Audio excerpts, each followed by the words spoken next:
All right, good evening once again, Jives Coffee Lounge, and good evening to everybody watching online live on YouTube and on Facebook. This is the Front Range Groove, our 1-hour feature segment we do of the Overpaired Open Mic. We do this on the last Wednesday of each month, and as my regulars can tell you, I like to bring in either one music act and give them a 40-minute set, or bring in a couple of spoken acts, whether they're poets or comedians or storytellers, give them each a 20-minute set. It is all original material. Unlike our regular open mic, unlike our Friday showcases, this 1-hour segment, no covers, no covers, no covers, because I want to showcase the creative and their own work.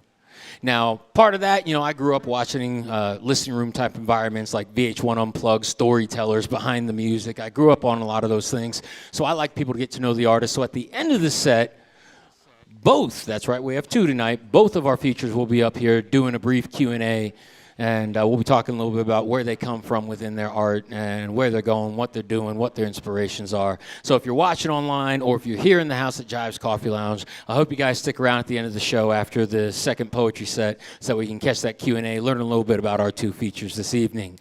Now, as I said, we've got two spoken word artists, which me, as a poet at a music-heavy venue, I love getting some other spoken word artists in here. Both these artists I've met in the past few years I've been here in Colorado. One of them, we actually met back in 2019 when I first moved here at a Here poetry event, and then we reconnected almost a year ago now. About 9 months ago, we reconnected down at Ultra Flat and had some great conversations, shared the stage for a couple of shows, and I was glad when he agreed to come up here and do this with me. The other poet, I met through the open mic here at Jives Coffee Lounge, but I really got to know him when he was one of the actors on a short film I had written and was directing. Film's actually not released yet. I got to schedule reshoots. We got to work on budget, all kinds of stuff like that. But he was a great actor. He's got a great voice, and he was doing some awesome work up here on the stage. So, of course, when I had a slot that I wanted to bring some poets in, this was one of the artists that I wanted to bring up here.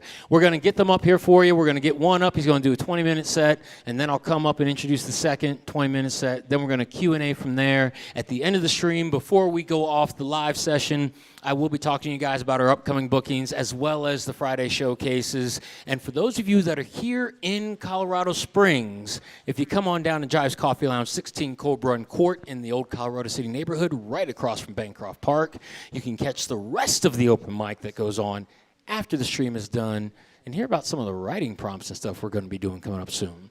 But enough of that. Those of you sitting at home, watching online, and those of you here in the house, I hope you guys are ready for your first of your two features. We're going to get them up here. Ladies and gentlemen, please put your hands together. Drum some open mic loves. Welcome to the stage, KP.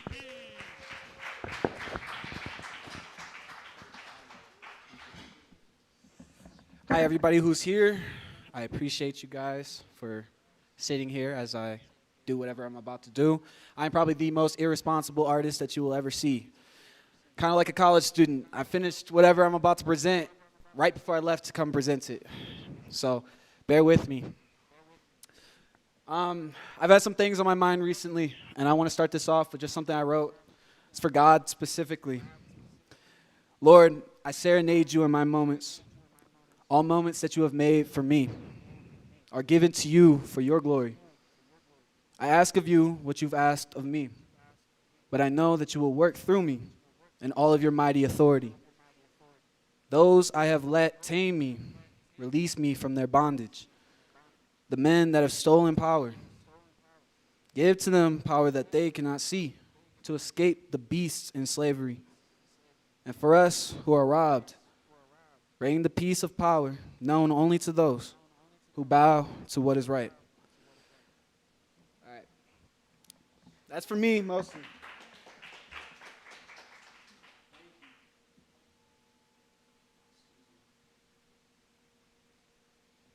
So I tried something new. I've come up here before. I've talked what was on my mind.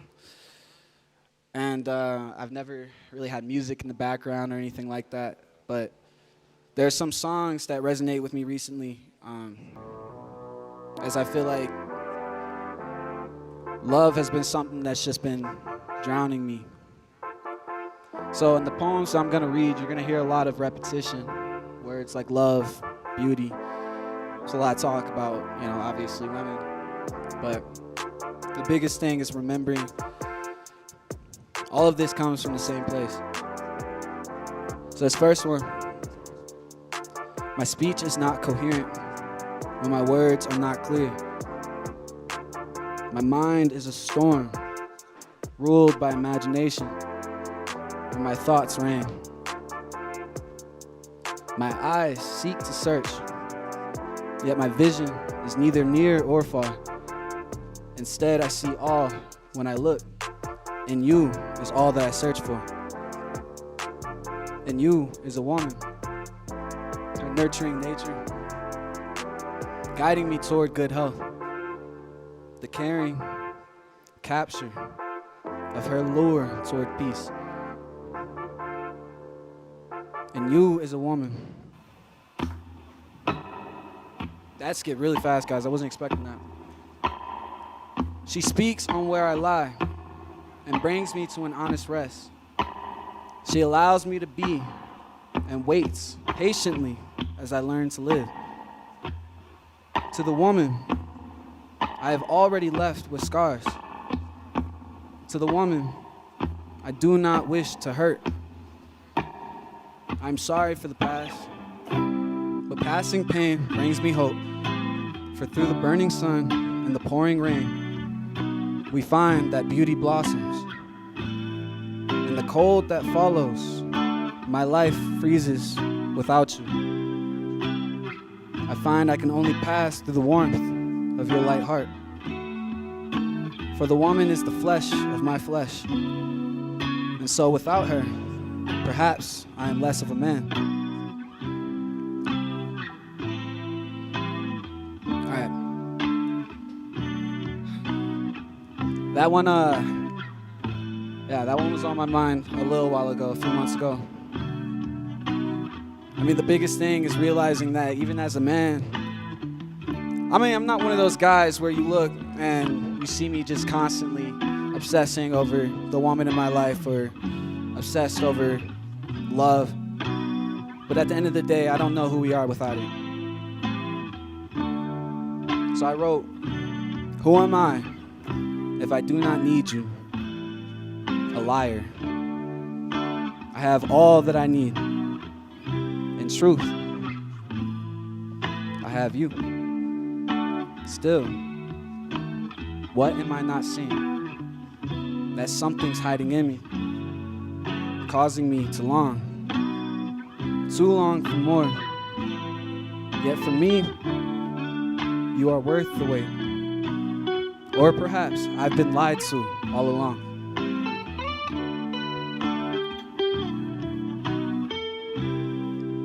And personally, for me, that's the confusion of it all. It's really when you consider it, you have these people in your life and you look at them and you wonder if you really need that person. But I believe that we have everything that we need in our lives.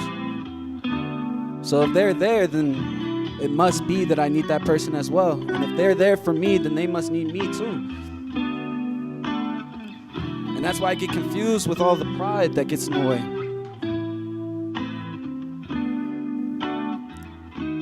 Recently, what I've been going through is I've been seeing a lot of pride in my love. Not just for me, but towards me. We let things like our own desires for how we're treated get in the way of how we love other people. And I know this is messy, but I've been all over the place. So I'm coming up here and I'm just spilling out exactly how I feel. Not like a therapy session, but hopefully it resonates with somebody else. Because I've been really lost recently. I've been deceived in a storm of disarray, unaligned with will and righteousness. I've been led to a land where all life passes without second thought and hesitation. I take a step toward my death on a path too dark to see. I lose my way and I fall. into the graveyard beneath me.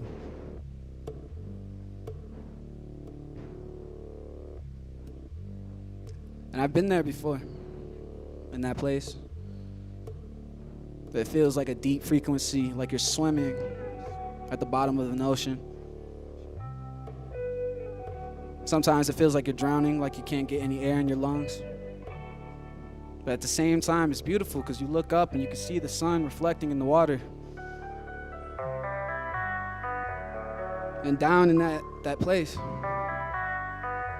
I find myself before you again. You are the peace of beasts, the darkness of deep depths,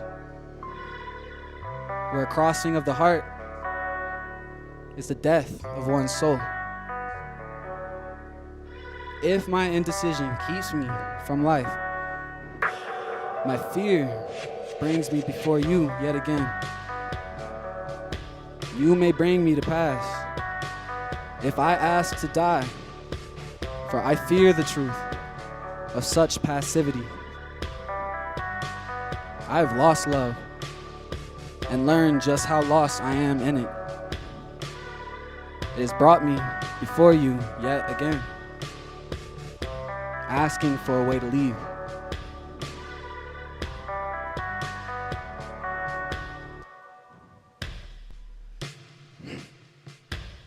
I kind of want to tell like some anecdotes to go along with these, just to give some more context. I recently went out of town. I went to New Orleans. I don't know if anybody's been there. It kind of sucks now. I don't know how it used to be, but it's disgusting. It's a grody place. It's full of bars. There's strip clubs all over the place. People on the sidewalks just selling drugs, doing whatever. And in a place like that, I mean, it's like a trench. You can tell people there are lost. And me being there amongst them, it was like being in the graveyard, standing like a zombie amongst dead. And I made a mistake when I was there. I embraced that death. I walked right into these places with no hesitation. And when I came back, I realized just how big of a mistake I had made, how much I had taken from the people I actually care about for myself. I saw something that I couldn't see while I was out there. And so I wrote this. You are a light I am in need to see. The feeling of bliss on the tip of my tongue. A reminder of dark horizon sights before bright lights and skylines. Without you, I am without and left in need. You are a gift given to me. When I leave from a daze and your face is first before me, I know that the universe itself was a design to bear your beauty.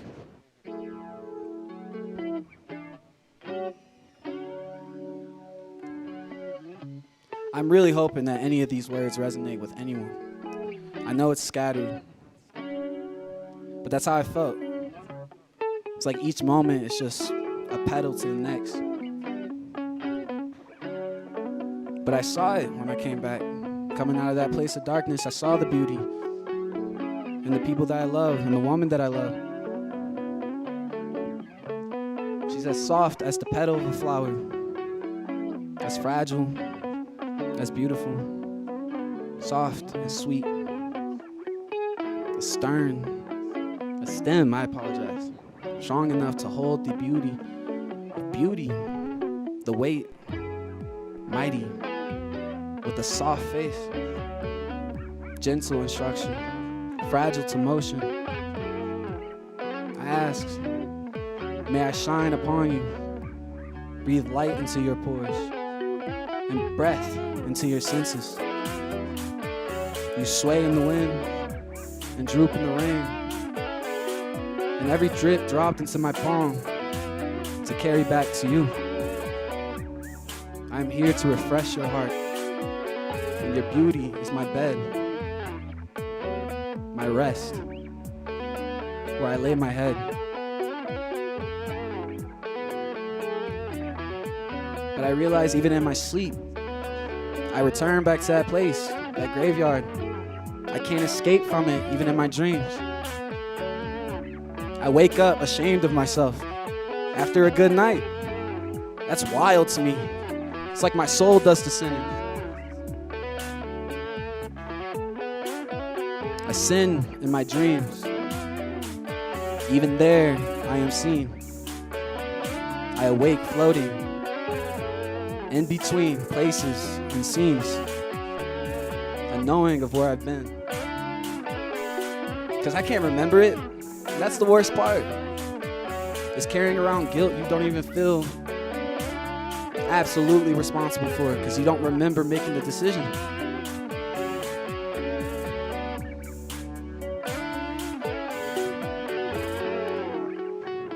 I do carry that guilt with me though. It discerns how I behave, how I move forward. And I've realized that not only for the woman that I love, but also the other people in my life, that I've been trapped in this constant conflict of what is right versus what I want, because they're not the same most of the time. That's why in my dreams I end up taking what I want, unworried about the morality of it.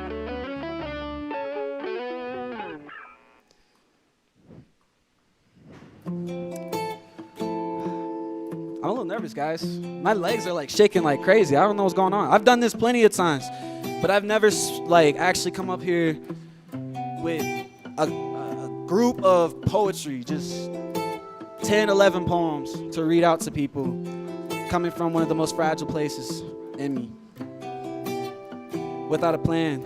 I mean, it's scary, but I have the mind of a madman. I'm physically confined in a cell of a soul, caught in a conflict of righteousness and greed. I hear with the ears of the insane. I see with the eyes of the deranged. From humming in streetlights and the beating of hearts and honking horns. Even in the tar of asphalt streets, I see the silhouette of a lady I know, bringing me liberty through wisdom and death through adultery. As walls close on me, I walk the side of the heart through which all emotions pass. And I see on the other side a figure walking the other way. Now, I didn't write this part I'm about to say, but when I see that figure, I wonder exactly where it's heading.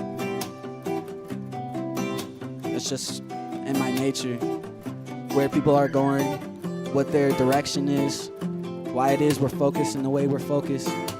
All of that matters. And if love is at the top of your priority list, defines in how you love the people in your life. And that's what I'm trying to figure out, is how to do that the right way. And so sometimes I decide to take a chance and observe, following after others, seeing how they do it, trying to see if maybe there's something I'm missing, something I need to learn for myself, something that will fill in these little holes that I keep falling into. And I started to realize just how lost I was. Not in love, but outside of it. I was not lost in love. I was lost in something else. This poem right here was what inspired me to decide to talk about this for this set, which was a very last-minute decision. I'm telling you guys, I didn't even choose the music till this morning. I didn't write the poetry, like in terms of putting them together, until I took a bath right before I got here. And I was doing that in the bathtub. It was a nice bath, I'll be honest. But this I wrote, it's called At the Heart of Hatred. I wrote it yesterday. I've been told to love from without desire, to love beyond my sake. I have been taught to love in spite of life, to love to the grave. Let love be the language of light, the only way to see truth. And my eyes will open at the sight of a lie I have told to myself. Love to me was more than fear of giving what little else I hold. And fear of loss, I hated. For love was shown to me as the only way to die. And to lose my life in love would be the only way to live. In love, I lose nothing because I am to give everything. Yet I cannot see the state in which that would leave me as less than a man or more of a king than many could be. That's crazy that ended on beat. That was not planned, guys. I appreciate you. All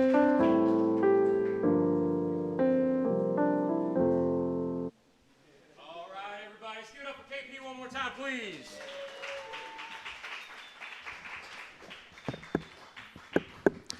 KP will be back up in about 20 minutes or so, right at the end of the stream. He, in our next feature, I'll be doing the Q&A with two of them together before we wrap up tonight's broadcast. Those of you watching online, just so you guys know, I am looking at the comments in here, so if you want to give any shout-outs, say any hellos, feel free to drop them in there. And once again, if you are here in the Colorado Springs area, come on down to Jive, 16 Colburn Court, because once the stream goes down, we still got a couple more hours of open mic madness to get into. In the meantime, I'm going to bring you your second feature of the night.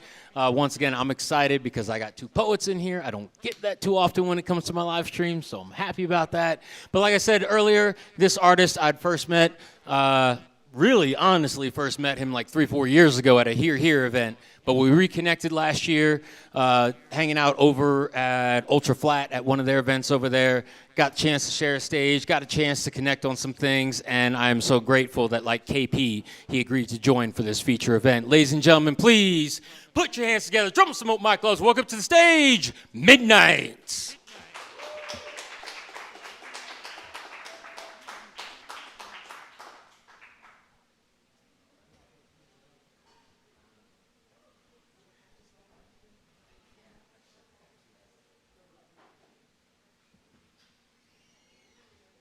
I want to thank you all for coming, because the only thing that a poem wants is to be heard.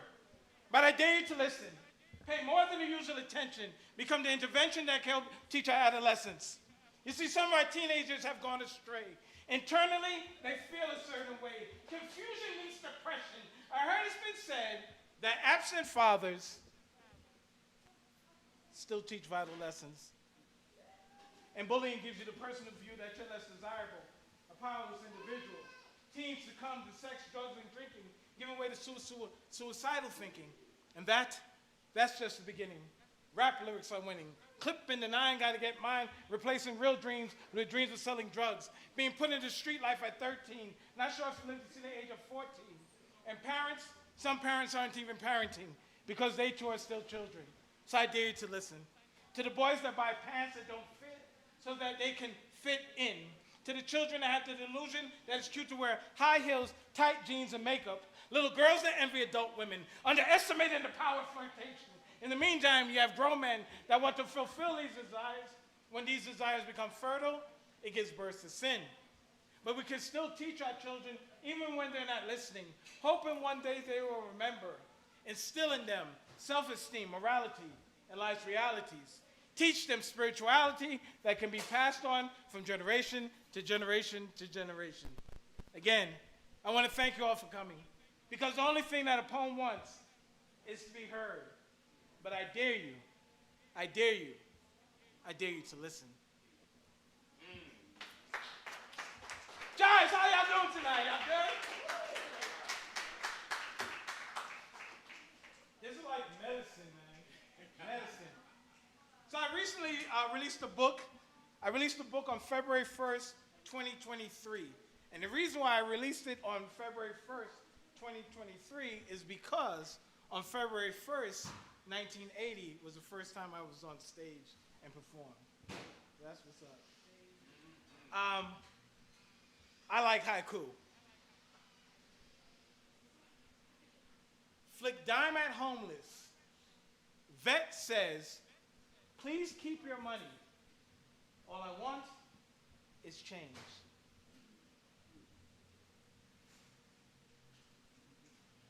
educated but filled with the white man's teachings, the master's degree.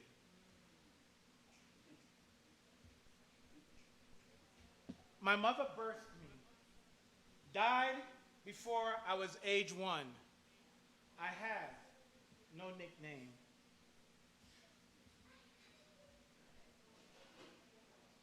Me, over 50, a weird age to be dating, mother or daughter?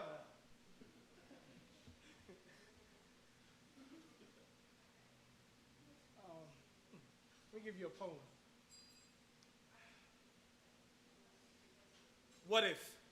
What if you were eyewitness to history, born in the 18th century into this tight-fit black-skin onesie, booked on a sailing ship without a Royal Caribbean affiliate, a trip that offered complimentary beatings for breakfast, lunch, and dinner, chained neck to ankle, food rationed into small portions, feces and urine for you to sleep in. Have I captured your attention? Welcome to America, land of the free, as long as you don't have skin like me, where a grown man still called a boy, but put on the auction block. And his wife is pushing and breathing and pushing until out come a child that isn't his. Master's green-eyed son that's raised in the main house by a white woman by the name of Liz.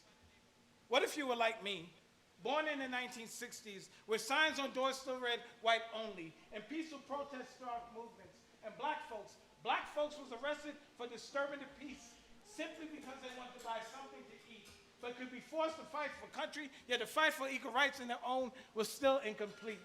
Because many believe that we could only be good at picking up after others and sports.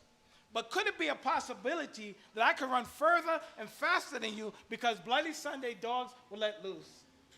What if you took my skin, put it over your face? Could you live the life that my forefathers did? What if you were my friend Kerry, born in the year 1980 in Houston?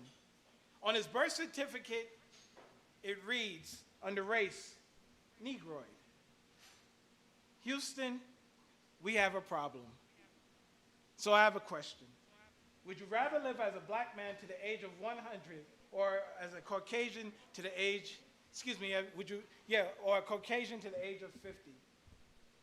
What if all lives mattered way back when with Kunta Kinte in them, the same way they try to convince us that all lives matter today?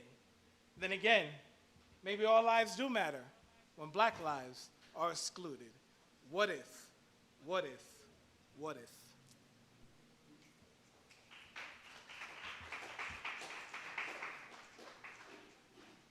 I'm going to read something out of the book.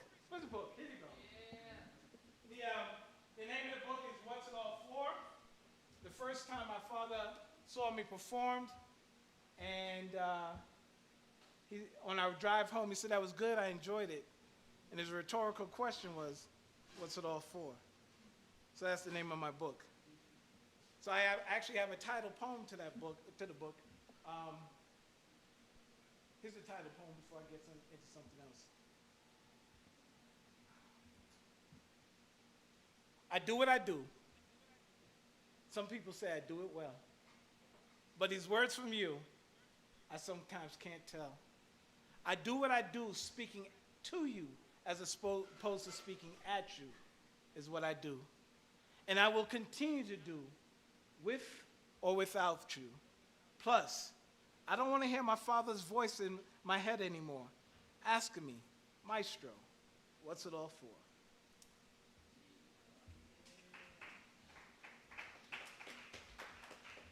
So this is the book, What's It All For? It goes through over 43 years of performing and things like that. I even have workshops in here because I've done workshops over the years. I also have some of the haiku. The book is 20. The shirts are 10. Variety of the haikus are on the shirts. Flip Diamond Homeless. Vet says, please keep your money. All I want is change. I should read something out of it. Y'all good? That's what's up. What's your name, man? My name is Kimari. Kimari? Kimari's in the building. What's your name, bro? Chris is in the building. New to the mic is in the building. I forgot your name, my dear. Winnie, I knew that. I would have thought about it. Hey, y'all check the calendar. Jasper's in the building. She'll be on the calendar performing at Jives in a couple weeks. There you go. I'm just buying time for water. I'll give a haiku in the meantime. You want to hear a haiku? Through the Black Panther, Marvel Avengers did learn that Black Lives Matter.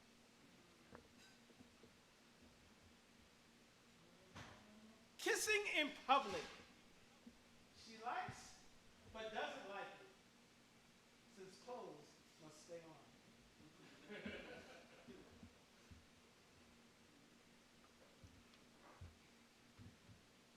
Critical parent. Child will always love you, but no longer loves self.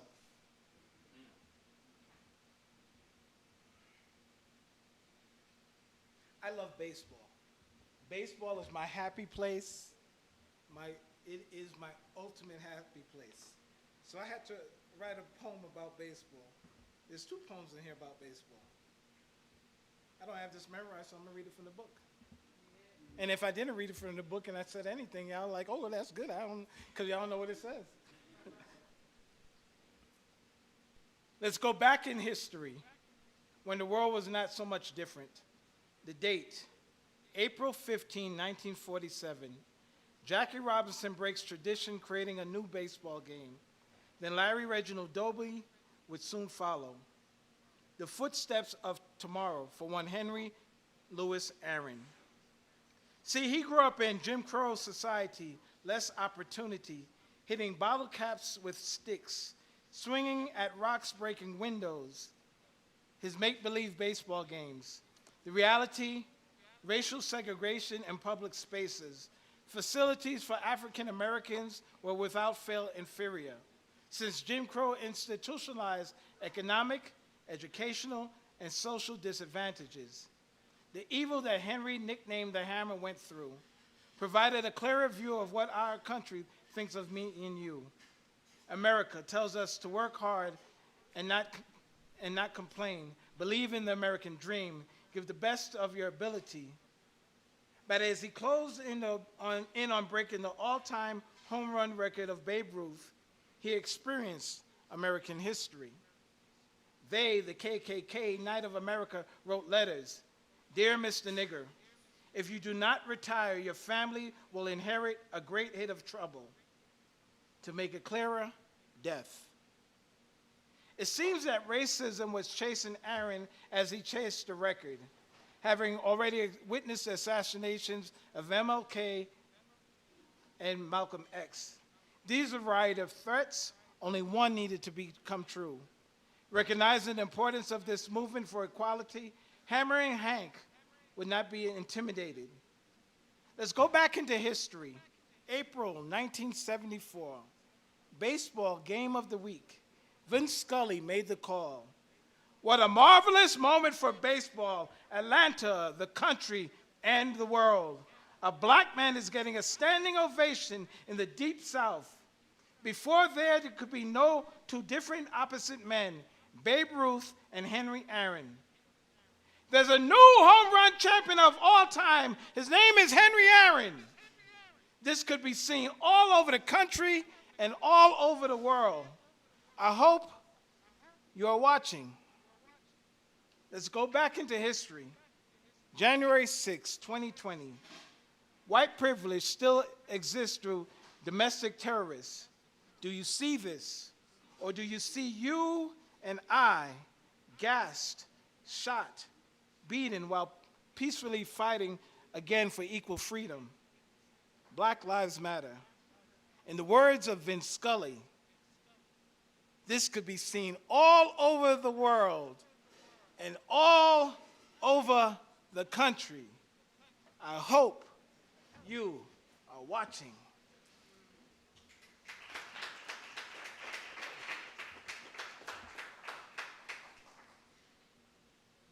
Minor disturbance. Haiku. We're going back to that haiku thing. 6 minutes, y'all. Dougie Fresh, you're on. Anyway, I'm just messing with him. He said 6 minutes. Dougie Fresh, yeah, anyway. There you go. He's old enough. There you go. Haiku. Minor disturbance. Always call an ambulance. They don't carry guns.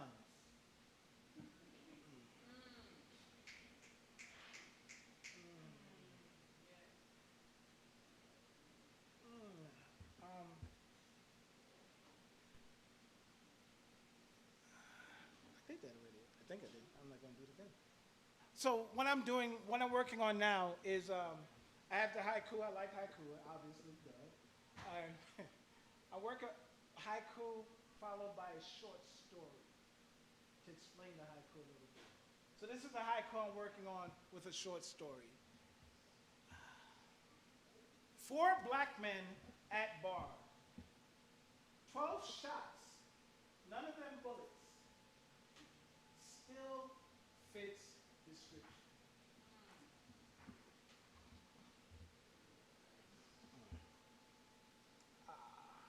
Y'all having fun? Y'all good? San Francisco Giant fan, how you doing, bro? You good? I don't think they're good, but we ain't gonna talk about it. We're not gonna talk about it. Hey, I'm a Met fan, baby. I'm a New Yorker. I'm from Brooklyn, New York. Family background in Jamaica, West Indies. I love New York, baby. I love it. When I exit left, you know what? When I exit right, I want my ashes to go over the Brooklyn Bridge. The high school I went to was across the street from the Brooklyn Bridge. So I looked at that thing for 4 years straight. And I walked over it so many times.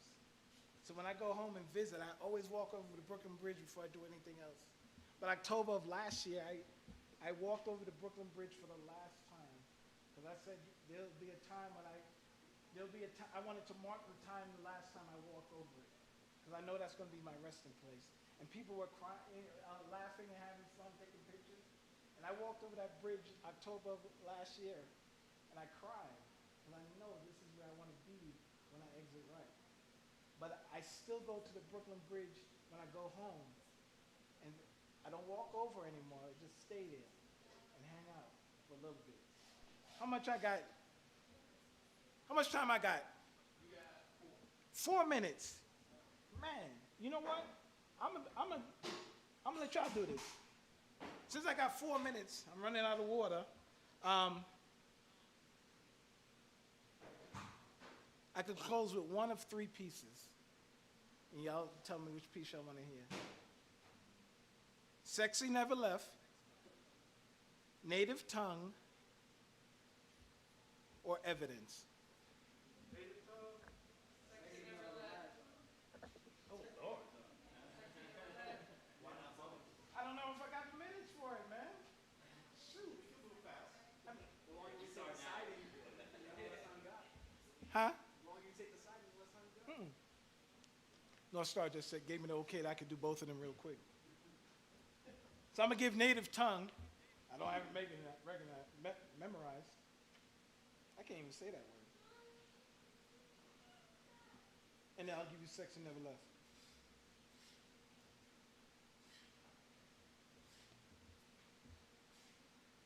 Bing Layla.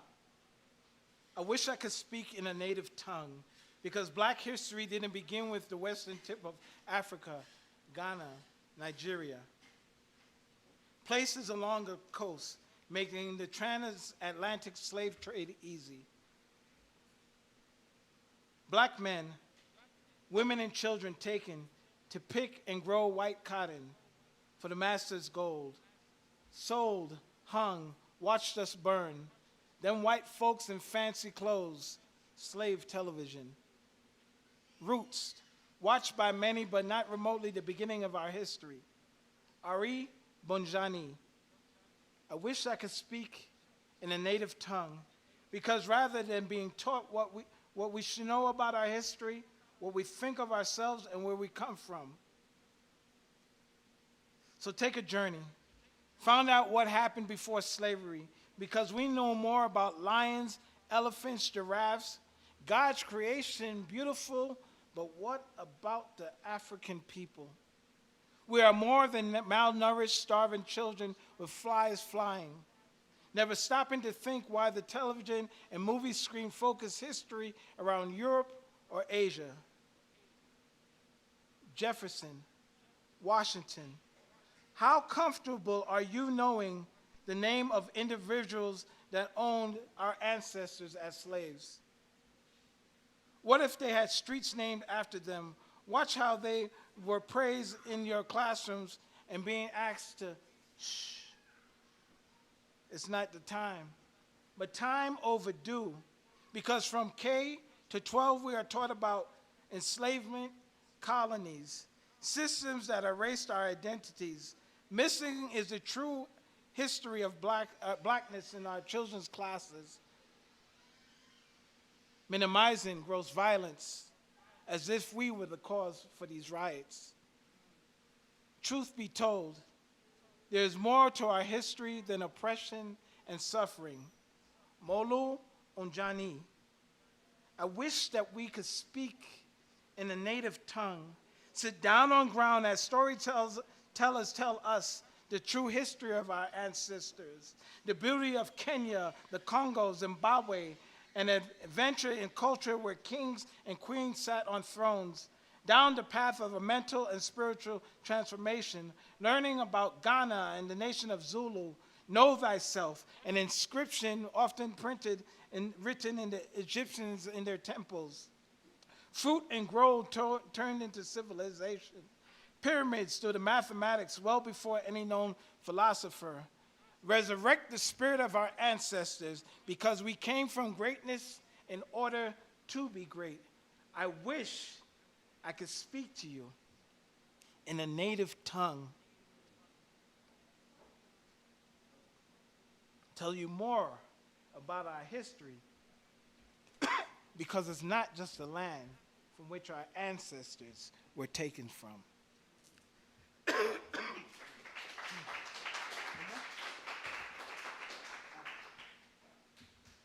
Oh man, so y'all said y'all want Sexy Never Left, right? Yeah. Let's go with Sexy Never Left. I need water though.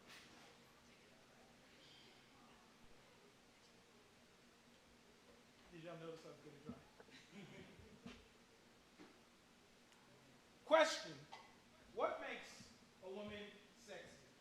Is it just a gift or something attached to a long clock? Does sexy ever stop? You see, some women have a persona, an aura of femininity with an exclamation mark of sensual sexuality. But my question to you is this: in what ways are you still sexy? Having gone through life challenges, those dumb boyfriends, the premature I love yous, the difficult marriage you might have went through. I'm telling you, ladies, sexy ain't never left you. Years of pushing your babies in a carriage, put in the same category. People assuming that same old story. Well, that's just another welfare mother without a legit father. Walking the aisles in a grocery store, trying to figure out how to stretch these dollars to buy you more. You know, if someone saw a man in public with his children doing what he's supposed to, they want to give him more praise than you. You probably say screw him, because all he ever did was screw you over. See, sex is not about what you wear or how you walk and talk. Sex is about what's in your heart, what's in your mind. Do what you do to feed clothes, nurse back to health, being a parent, not part, but all of the time. Sexy never left. Never having a moment to sit back, relax, and unwind, carrying your own load and other people asking you, well, can you help take on mine? Sexy is that caliber woman that won't stand for less, the type of woman that takes pride in the appearance of herself and her children. Sexy is your confidence and perfectly perfect for a deserving man. I'm telling you, sexy ain't never left. Now, some would see and comment on the size of your chest or the shape of your behind, even with an extra pound or two. Sexy is cute. Sexy is so much still you. You see, sexy makes me want to perform magic from my fingertips against your skin to arouse in us to kiss and touch. Maybe love, desire, or passion takes over you and I. Sexy. Oh, it is what it is, but it has never, ever left you.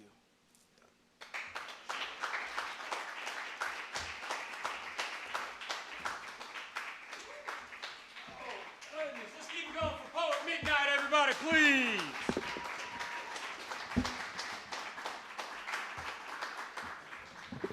man. Oh, man. I don't know about y'all, but I feel privileged. I do. I honestly do. My regulars can tell you I've long since held the belief that it is a privilege to run these events. It is a privilege to be witness to your passion and your pain. It is a privilege particularly for those of you just starting out to watch you develop and grow. I consider that a privilege. And then when I get to put on little feature events and get to see KP and Midnight come up and do what they do, get to see Jasper when Jasper's done their previous features or getting ready to come up and do solo bookings, what have you, getting ready to see Joshua Only hanging out back there, see My Human Perspective, you know, getting ready to see so many wonderful people, see Malachi Mind wherever he went. It's a privilege, and I love it. When it comes to these live streams, though, I get one other privilege that I take particular joy in, and that's grilling my features with questions. So if we could please give it up one more time as I get both our features up here, KP and Midnight. Both of y'all come join me up here on the stage, please.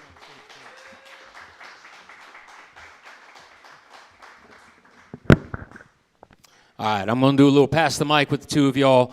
I've got about probably 3 or 4 questions. We got about 10 minutes left here on the stream, so I got about 3 or 4 questions. I'm going to get answers from each of you.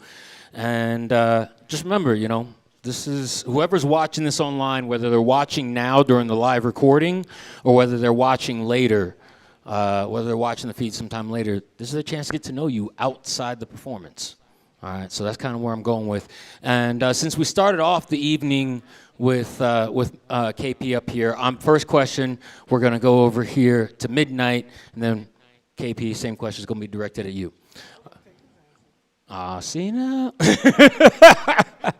You won't believe how common that is among poets, actually. But no, seriously. So, you know, I get up here and I talk a lot about my beginning with writing, and you kind of touched on it a little bit when you started talking about Brooklyn, kind of touched on it a little bit when you started talking about where your writing was going. If you could please just let us know a little bit how you got started with poetry. Actually, I got it started with poetry. It was a 7th grade art class, and we had to draw a picture and write a poem. And the poem is in the book. It's called Childhood Thoughts. And it's funny because that whole picture and idea behind it has come full circle in my life. So I drew a picture of a little boy imagining himself being rich. And then I drew a picture of that little boy. It was a now and then.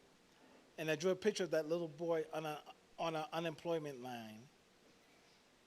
And I worked for the welfare department now. So when I was in New York, I worked for the probation, and now I work in the welfare department. So it's full circle. I never thought about it like that. That's wow. What about you, KP? How'd you get started with this? It's pretty simple, actually. I was senior in high school. I was going through a bad breakup. Obviously, love is a consistency in my life, or, you know, just struggling relationships. But anyway, my English teacher, she assigned us a poetry assignment, and I hated poetry with a passion. Like, I despised her for assigning that. And I literally went to her after class, and I said, do not give me this assignment. I do not want to do this. And if I don't do it, I will not graduate. But I really don't want to do this assignment. And she said, I'm sorry, you're just going to have to get over it.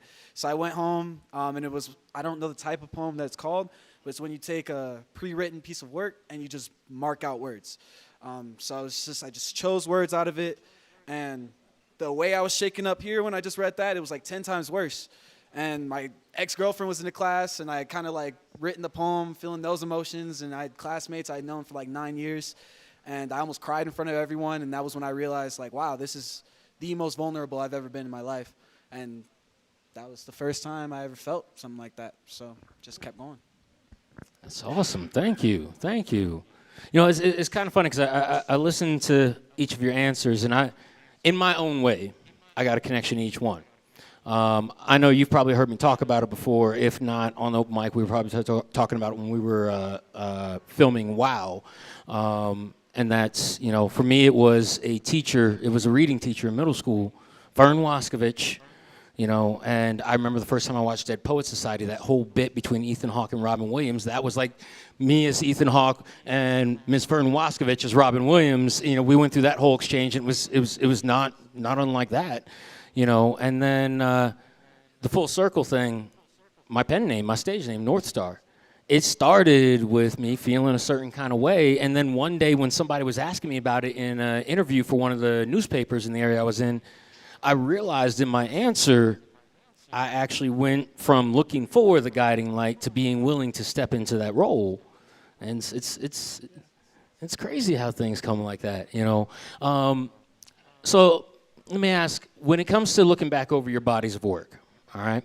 I'm going to start with you on this, KP, and then same question to you. When it comes to looking back over your bodies of work, sticking with that full circle thing.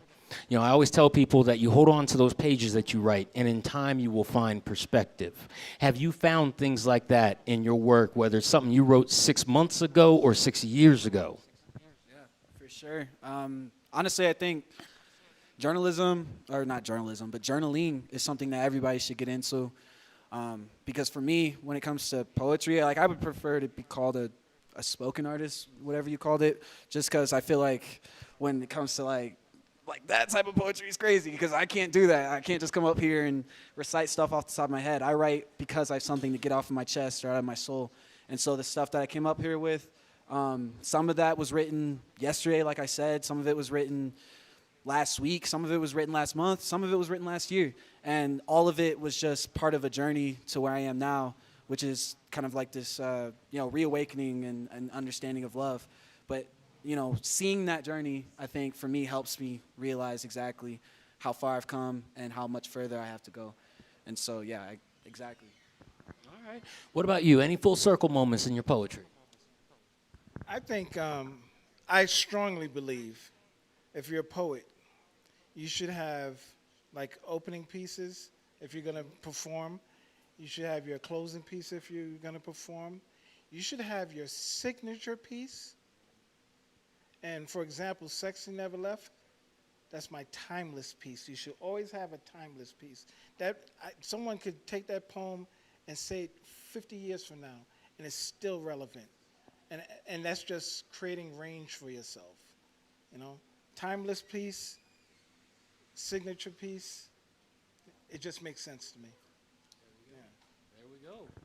I agree, and it's funny. When I was starting off, I was very much kind of like, okay, I'm writing this, I'm doing this. I mean, I started with classical writing styles, but I wasn't really kind of going places. And then when I started getting serious about performing, when I was getting serious about hosting shows, when my mentor was trying to get me into slamming, then yeah, that's where it just became a thing. It just made sense to me. Okay, I need my openers, I need my closers, I need my clutch piece. Especially if you're in competition. Yeah. Yeah. That's I like that. It's part of development, though. These moments too. This is how we grow. This is how we grow. So now I want to get into my favorite thing to talk about with performance artists, and that is the creativity. All right.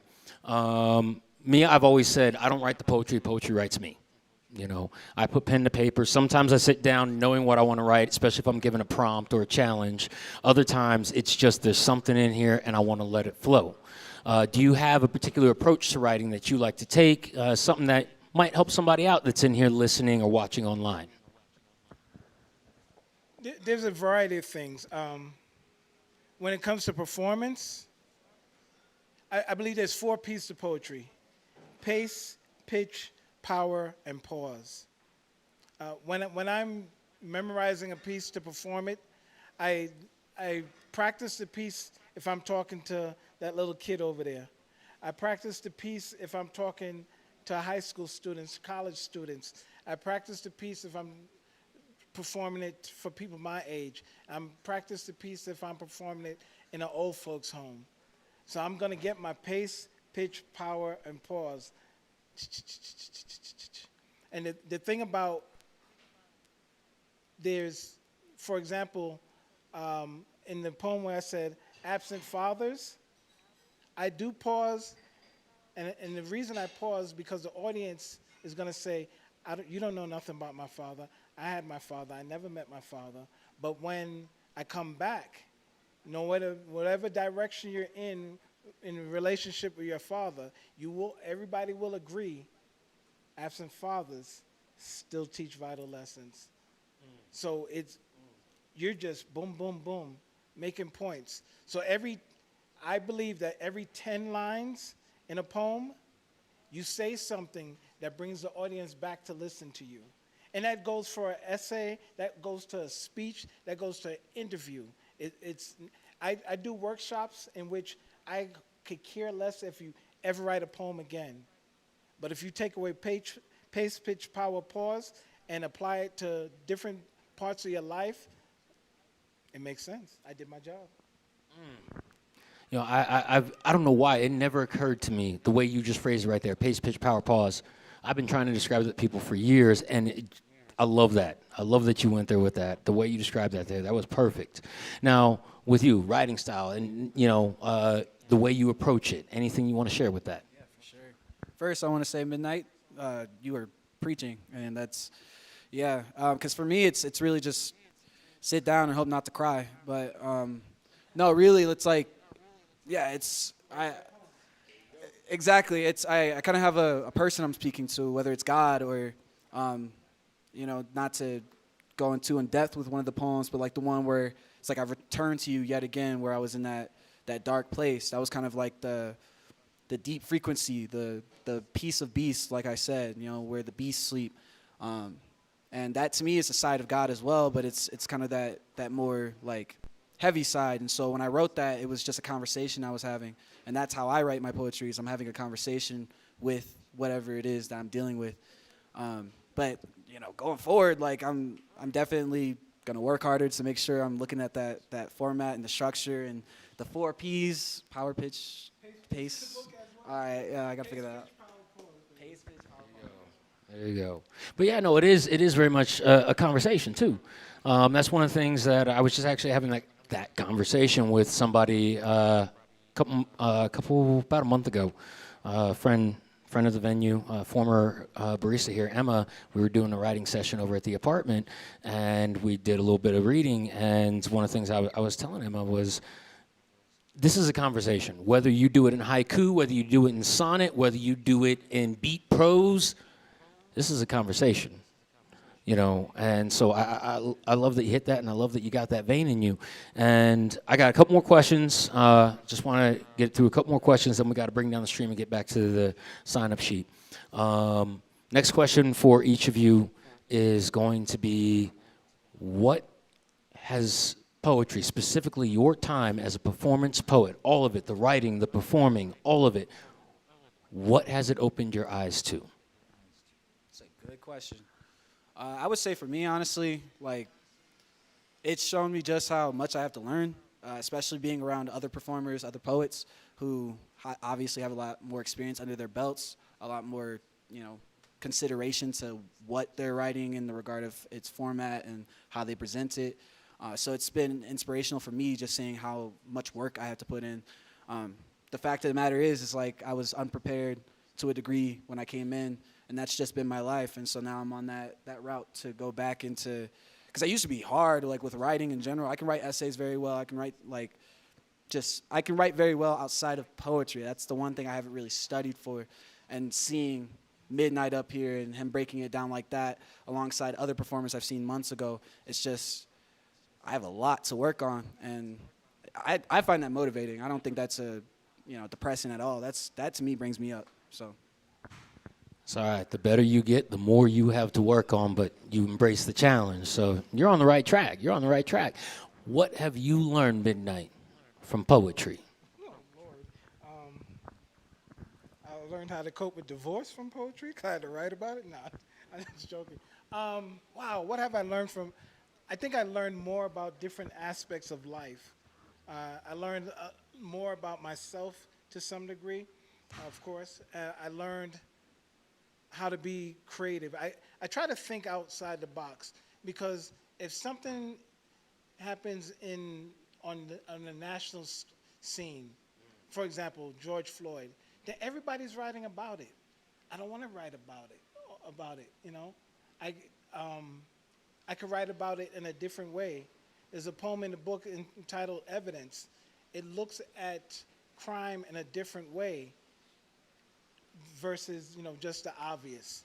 Just the obvious. A lot of times, this, if I get writer's block, for example, I'll watch documentaries and I'll write about it. You know, so you're always learning something. And I always believe too, you know, you may not want to present something. You go, this ain't good, or they didn't listen. They're not gonna listen. I believe that you present whatever you got to present, and if you do your job right, someone's going to take one line from what you said and run with it. That's important. So always put out what you believe in, no matter what. And that one line will stand out, and boom, they'll run with it. There you go. One word from you can speak volumes to someone else. And if I remember right, when we actually really started talking that night outside Ultra Flat, we were discussing some of this and the different directions that people will take versus the way that you want to take. And some of them, I'm right there on that same plane with you. Like, okay, everybody going for this. What about this when that's done? Where are we going? What are we doing? Are we going to stay in this moment? We're going to grow from it. And growing from it, I'm glad you went in that direction too. My last question for each of you. Growing from it, developing from it. Life's going to push forward with or without us. We got to choose to go with it. So for the people that are sitting here in Jive's Coffee Lounge right now, for the people that are watching online either now or later via Facebook or YouTube, if you can impart upon them one bit of encouragement that will take them out of the creative and artistic shadows, whether it's refusing to create or whether it's doing what I once did and staying in a dark corner, denying that they're ever doing anything while they're filling notebooks with prose and poetry, what would you say to them? Well, I'm only 21, so I don't have the best advice because obviously I'm kind of a mess. But what I will say is for myself, coming up here, I was on the way here, I was not in a good mood. I'm going to be completely real. Like, you guys heard the poetry. Like, it's not the best era of my life recently. So when I came in, I was like, this is just low frequency, bad vibe. I read off that poetry, and immediately, as soon as I got off the stage, it was like, wow. I feel light, I feel good, I feel amazing. And for me, that's one of the biggest motivators for me is just like, I don't necessarily need to write to make it somewhere, to be somebody famous or anything like that. But to be the best version of myself, I do need to express how I'm feeling and understand exactly what's going on. And for me, that's poetry. That's how I get that done. And that's the only way for me to exist and live and not be afraid of love or being a man. And I have a lot to learn, and I've realized that, but that's because of poetry. It just opens your eyes to so much ignorance and so much immaturity, but also just how far you've come. And once again, I find that motivational. All right, awesome.